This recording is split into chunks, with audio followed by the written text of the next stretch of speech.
Welcome. Today's webinar focuses on using an online database system to help track student achievement and to communicate that achievement to parents. I am Jenny Smith-Brock, the director of the Smart Learning Lab at the University of Southern Maine. The Smart Learning Lab is funded by the Reading Matters to Maine Fund of the Maine Community Foundation. The lab provides low-cost tutoring to elementary students who are well behind in reading. Tutoring is free, in fact, for students who qualify for free or reduced lunch. In addition, SMART, as part of the Southern Maine Area Resource Team, offers professional development opportunities for educators. This webinar is being recorded. It will be available on the Smart Learning Lab website. I am pleased to have Kelly Williamson here with us to share her knowledge about online database systems for reporting student achievement. She is a fourth grade teacher at Manchester School in Windham, Maine, which is in the RSU 14 school district. She received her undergraduate and graduate degrees from St. Joseph's College of Maine. Kelly has been teaching for 11 years and has been involved with the educational reform called standards-based, learning-centered curriculum since its beginning. She has participated in the Great Schools Partnership trainings and is a member of her district's Learning Report Committee. There will be a question and answer period at the end of the presentation. I now welcome Kelly Williamson and hand over the microphone to her. Kelly? Thank you, Jenny. I appreciate the opportunity to share my thoughts on explaining standards and reports to parents and hope to provide some information on the teacher's component of working within a standards-based online gradebook. I guess we should start with what is the Common Core. The state-led effort to develop the Common Core state standards was launched in 2009 by state leaders, including governors and state commissioners of education from 48 states, 2 territories, and the District of Columbia, through their membership in the National Governors Association Center for Best Practices and the Council of Chief State School Officers. State school chiefs and governors recognize the value of consistent real-world learning goals and launch this effort to ensure all students, regardless of where they live, are graduating high school prepared for college, career, and life. The Common Core was developed under the need to upgrade state standards by adopting a Common Core of internationally benchmarked standards in math and language arts for grades K to 12 to ensure that students are equipped with the necessary knowledge and skills to be globally competitive. This is the formal definition of what and why we have the Common Core standards in place. What it means to Maine teacher is that now we have to use the Maine learning results to create lesson plans and units in other content areas besides math and language arts, but now we're required to use the Common Core in the subjects of math and language arts. The Common Core is not a curriculum. It is a clear set of standards and goals and expectations called learning standards of what knowledge and skills will help our students succeed. The standards were designed to be research and evidence-based, clear, understandable, and consistent, aligned with college and career expectations, based on rigorous content and application of knowledge through higher order thinking skills, built upon the strengths and lessons of current state standards, and informed by other top performing countries in order to prepare all students for success in our global economy and society. Local teachers, principals, and superintendents and others should decide how the standards are to be met. Teachers will continue to devise lesson plans and tailor instruction to the individual needs of their students in their classrooms. It is very important that parents are educated that teachers do not teach Common Core. I can't tell you how many conferences I have had that a parent told me that they didn't understand the Common Core method of multiplication or such. Teachers still have the control over how to transfer the knowledge and skills that students need to learn to be successful throughout their school careers. I think a major difference is the shift of scope and sequence in which year students are exposed to particular lessons. That and the immense amount of learning that is to take place during each school year for students. Towards the end of the webinar, I'll provide a link that you should be able to watch a short video that is an excellent tool that can be shared with parents that does a great job of explaining what the Common Core standards are. The RSU 14 district works on a 1 to 4 grading scale to provide students and parents with feedback that relays student progress, their strengths, and notes any areas that need more support. A 1 represents very little or no mastery of a standard, whereas a 2 denotes partial or inconsistent mastery. A child will receive a 1 or a 2 if there is insufficient evidence of mastery, either due to the child's work in a particular standard or if it was merely touched upon in an assessment and then not readdressed by the teacher. This can be a sign that a student is still learning a skill or that the child has not reached desired achievement and still requires some sort of learning intervention or extra support to gain mastery. As teachers know that learning is scaffolded and built upon previous learnings, this is important to be able to pinpoint what exact knowledge and skills need to be addressed in order for the student to proceed in his or her education. A score of a 3 is defined as meeting the standard and indicates that a student has consistently demonstrated mastery of the skill or knowledge area assessed. A student's goal is to achieve all 3s in all standards by year's end. A 4 reflects that a student has exceeded the standard in some fashion. This can be through an extension of breadth or depth of understanding, or a skill as shown through an authentic application, or some class independent project created by the teacher or by the student himself. I believe that it is the teacher's responsibility to provide the encouragement, time, and opportunity for students to demonstrate expert status that will allow them to earn these 4s. Various color-coded charts are available to talk to students and parents about what scores mean. This is one of the largest areas of concern for parents. If students are educated and can use the language of standards-based grading, they are excellent spokespeople to help educate parents. Some suggestions: make the scales with the students. I suggest that primary and elementary classrooms pick special words to represent the scale that students can then have ownership of. My students can talk about being either an expert, a master, an apprentice, or a novice for any area that they score a 4 through a 1 in. It is very positive to see students looking over an assessment and showing pride in being an expert or acknowledging that they are still an apprentice and need more practice in an area before they are able to build on more securely on a skill. There are many resources available for teachers to be able to communicate what the scale represents in a student's work.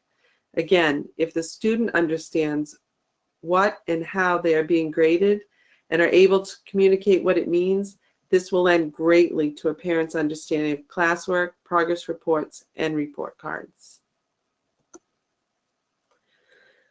The majority of RSU 14 is now using Jump Rope as our reporting system. Last year was the pilot year, and our entire building switched to the database together. Just like any software program, it takes training and use to feel comfortable with its capabilities. It is an online database that allows for electronic email of report cards at any time to parents.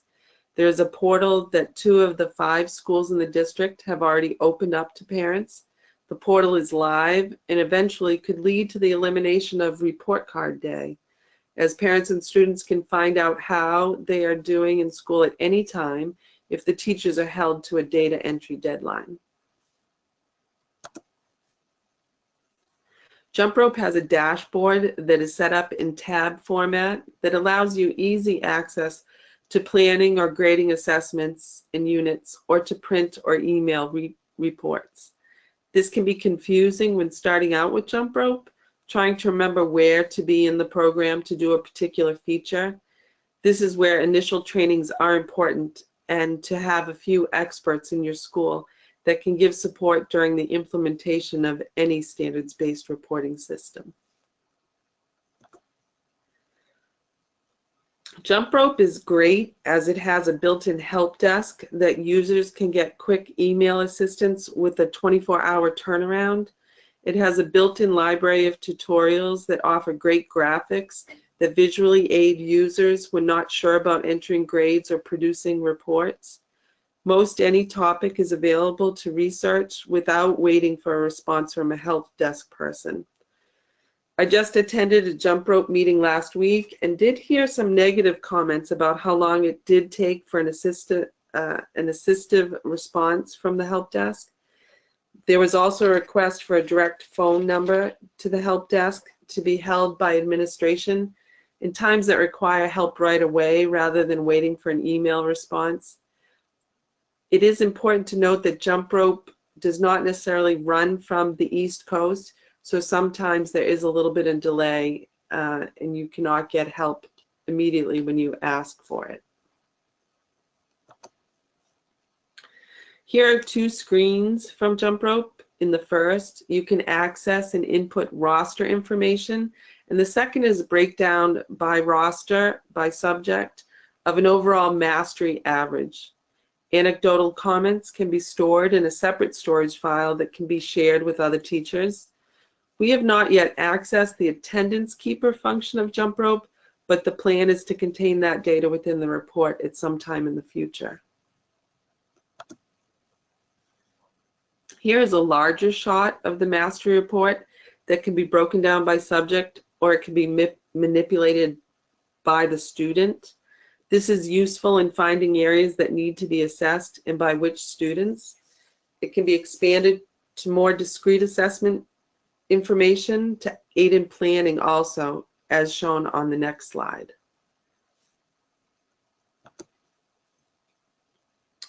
This shows how the overall mastery is broken into the large learning standard topics and how you can continue to click the folders to show what assessment received what score. And it also aids the teacher by showing how many times a standard has been assessed and whether it was summative or formative that was recorded and the date that the assessment was given. Although score weights can be adjusted, RSU 14 has decided to keep formative scores with a weight of 1/100th and a summative assessment has a weight of 1 whole. Our school uses a decaying average formula, which gives the most weight to the most recent assessment and has each older assessment carrying 2/3 of its average, eventually falling off to little or no value. We decided on this accounting system believing that in a standards-based culture, once you have a skill, you have it. It doesn't matter if you could not perform a task earlier, but once you have achieved mastery, you should be graded as proficient. There is some getting used to using this system, and we have learned to adjust scores for retests and note that it is due to a second assessment rather than trying to get the decaying average to efficiently always show proficiency rather than just the student growth.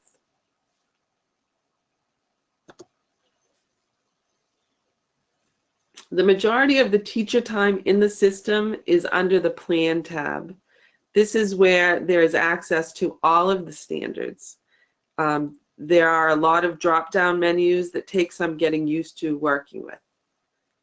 One of the great features of Jump Rope is it allows the teacher to set up her gradebook in her own style. The system allows the teacher to name and set up units or assessments in any organization that she chooses. Grades are reported out simply underneath course and standard. The initial setup can be very time-consuming, but Jump Rope allows the teacher's units to be stored and reused year to year. Unfortunately, last year, all data was wiped out for the teachers who did pilot the program in order to set up the database for the entire district, but we have been assured that the front loading of units this year will be maintained.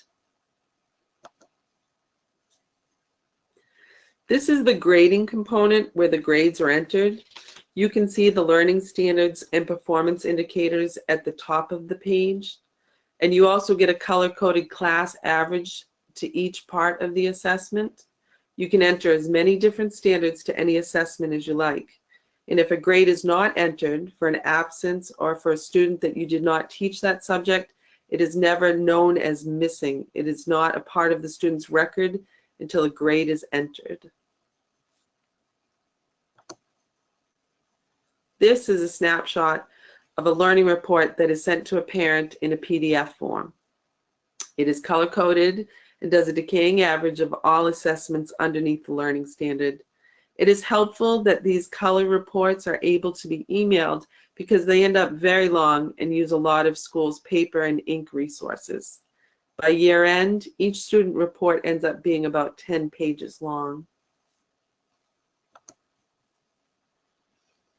Our school portal is set to display evidence all the way to the assessment level, providing parents with information of just how their student received a 2.8 or a 3.9 under a standard. PDFs and paper copies are also available to be accessed to this discrete level, but on paper it has been described by parents as an overload of information. I tend to agree that the standard-based reporting system's ability to go all the way down to assessment level is a helpful planning tool for teachers, and it is a good way for accounting for what standards have been taught, but it is a lot for a parent to understand. But for the parents that do want to know, they certainly can have easy access to knowing exactly how their child is progressing in school.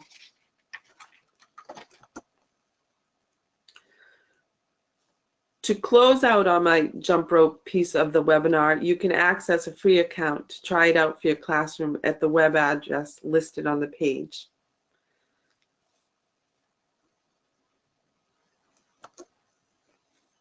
There are other portals that offer online standards-based programs, standards-based grading books and reports. I have limited knowledge in them, but I can show you some of their offerings. Mastery Connect was one of the portals that RSU 14 looked into when choosing a system. I actually had the free account when they offered before Jump Rope was piloted.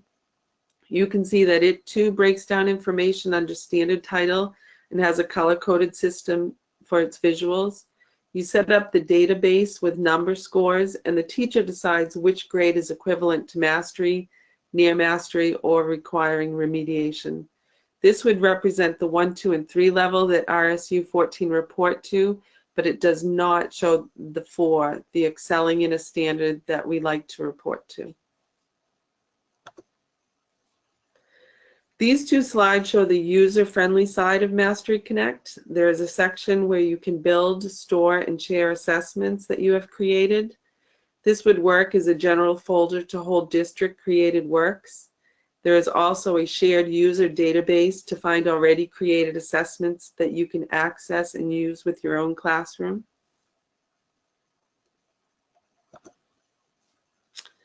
This is just a quick shot at the Community tab of Mastery Connect. It allows you to access other colleagues' products or contacts within your own district or any users of Mastery Connect at all. And Mastery Connect has a Pinterest type board that shows all types of visuals that are linked to various lesson plans, worksheets, videos, and even more. I really liked Mastery Connect when I used the free account. I felt it was great for what I needed as a teacher to keep track of student progress and standards teaching, along with excellent access to teacher resources.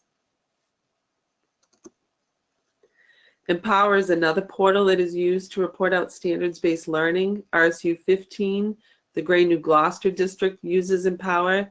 It used to be called Educate. I do not know much about this system, but have provided a link to access further information if you like. This shows data collected from Manchester School's first electronic learning report in November. The survey was a homework assignment for both parents and students, and this is a breakdown of the Common Core threads in the parent survey. This is valuable information to our district because we had over 340 surveys returned. It's listed under parent survey to Jump Rope Learning report on the communication and on the grading. The pros, the comment section, the learning report aligned well with the conference conversations, and teachers did follow up through quick emails anytime a parent had a question and would send it in for clarification. On the communication portion, some of them did complain that they didn't like the access to it. They weren't sure how to open it up. The limit of comments that the teachers at the time entered, and confusion over the grade itself. On grading, pros were that they could visually see with a color-coded system if a child met a benchmark. Some of the children could easily explain and were quite comfortable telling their parents what these grades meant and where they should be. Identification of strengths and weaknesses, and the detail of the standards themselves. The cons, some parents still did not know what the 1 to 4 definitions were for our proficiency scale. The goals and grading, whether they were trimester or year long. Concerns about lack of comparison, where children are in a classroom in compared to their peers rather than just against the standard. And we still got a lot of comments about preferring an ABC grading system. Teachers addressed these concerns through our recent conferences and our latest learning reports. In all, I would give the advice that the best way to communicate standards and reports to parents would be through student involvement in education. Again, if your students understand what their grades represent and how they receive those grades, they will be the best helpers to spread understanding to their parents. This slide is a 3-minute video produced by the Common Core and is a great resource to share with parents. The link is there. It also has many more videos and other resources that would be great for parent education. You can access this at a later time, as we're going to move right to the question and answer. Thank you, Kelly. Yes, we've had some questions, some excellent questions that came in during the registration period and during the course of the webinar. The first one is, can jump rope be used for tracking standards in specials classes such as art? Yes, all of our specialists are trained to use the jump rope portal themselves. They enter all of their own grades. Although instead of only having to grade 20 students, they have to report out on the entire school body.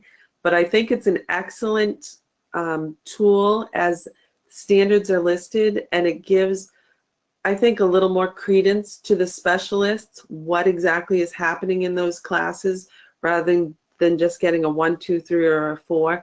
They can actually let the parents know what information has been transferred and what knowledge their students should have.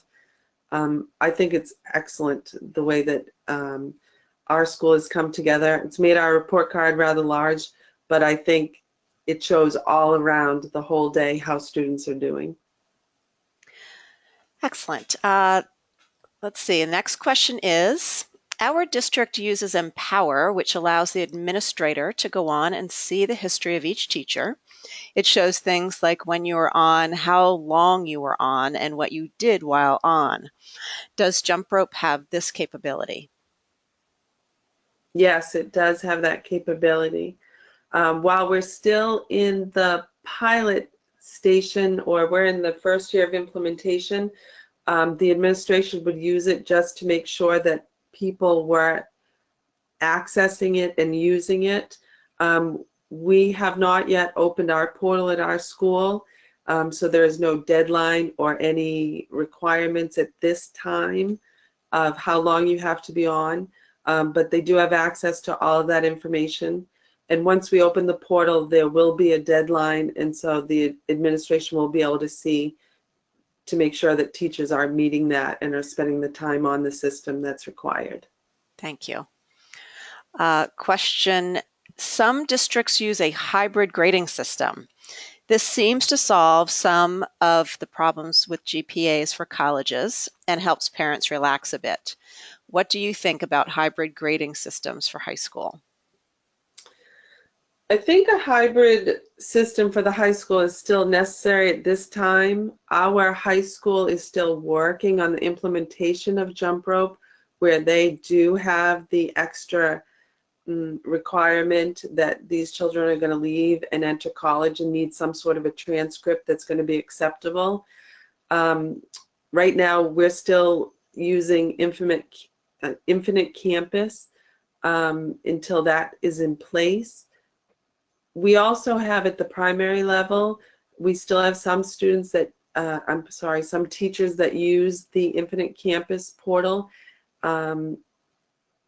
It's known that jump rope works very well with the elementary school and middle school, but once you get to the higher or the younger ages, it's a little more difficult to figure out how exactly to report out on those learnings.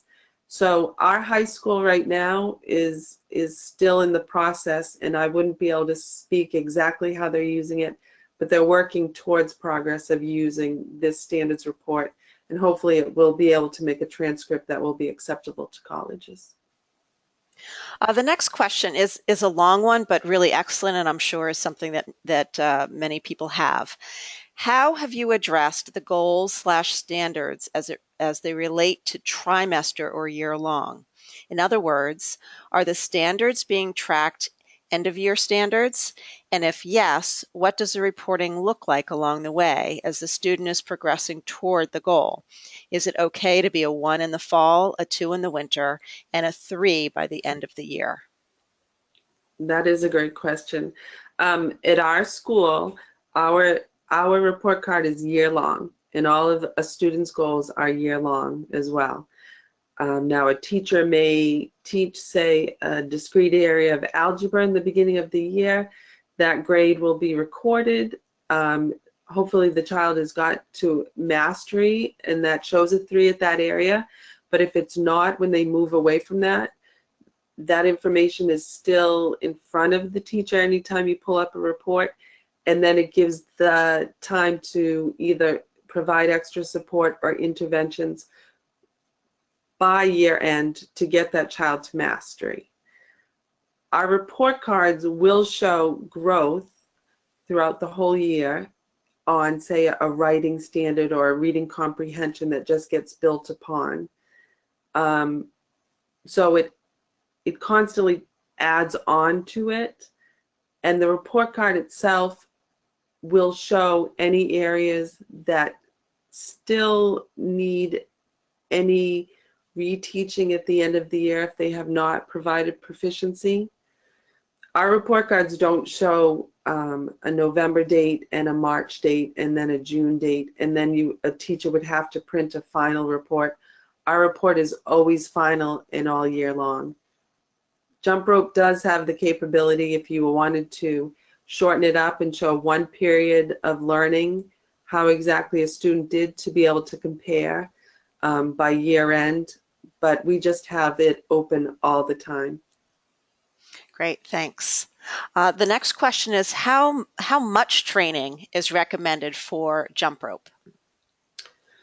Jump rope itself, we started the entire district off with a full day, and then we had, myself included, a half dozen teachers just from our small school go to another day of training with concerns and questions, and really had some one-on-one time.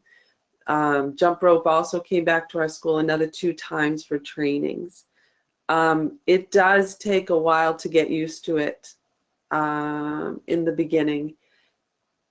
It requires a lot of use, and it requires the more often a teacher goes into it and gets familiar with it, the comfort factor raises, and so does the efficiency with the system. It really does require some professional development time to be given to the teachers to become comfortable with this. And I think our school, by choosing to extra train a few of our teachers, allows to have somewhat experts in the school to be able to troubleshoot and help those teachers throughout implementation. The next question is Is jump rope compatible for use on Apple/Mac? Yes, it is. Our school system, um, the teachers mostly work on Dells, and the administrators seem to have the Apple products. I have a Dell, and I use that. And Jump Rope actually has an app that I use on my iPhone so that I can access grades from home when I don't bring home my school computer. So it does. It works with both systems well. Excellent. Is there an autofill feature for filling in the grades? There is an autofill feature, which is excellent, as in if I was going to do a review and was going to make an assessment, just checking to make sure students are maintaining knowledge that they have, and was a quick check that I would just grade everyone a 3. I can just put a 3 right at the top of the standard, highlight it, click the down button, and it will autofill the entire roster. I also have the option to go in, say I had 3 students that only were partially showing partial proficiency. I can go in, click those 3 students with the 2, still go back up to the top, enter the 3 for the remaining roster, and when I autofill it, it will not change those 2s, but it will fill any empty box in with a 3. It's a great time saver. Can you speak to the expense of jump rope? I'm not quite sure about the expense. I do know that it runs on your student body population, so it depends on how many students are going to be serviced through this system. My best suggestion would be to contact Jump Rope themselves about pricing. And Kelly, I have a question. Has there been much resistance among teachers in your district to switch over to this? And if so, has that lessened over the course of the year? Yes, I would say there was resistance with any change. In the beginning, the year that we piloted, it was that everyone was asked to change to, and with the unknown, the first 2 reporting outs were very tedious and took a lot of hours setting up units, understanding how to work it, making sure that the averages looked appropriate and were showing the correct amount of growth. But now that we've used the system, we've been well into it for a year and a half now. Our last reporting system had absolutely no need for any extra help by any of the experts in the school to send out their reports. And I would say that there's been a big turnaround, and most of the teachers that use it are quite happy with it. Thank you so much, Kelly. Thank you so much for sharing your knowledge about how an online database system, such as Jump Rope, is a great tool for tracking and communicating student achievement. I really appreciate your time. A recording of this webinar will be posted at www.smartlearninglab.org. There are a number of other webinars on our site on topics related to scientifically based instruction, particularly in the area of reading. I encourage everyone to check those out. Thank you, attendees, for joining us. Goodbye.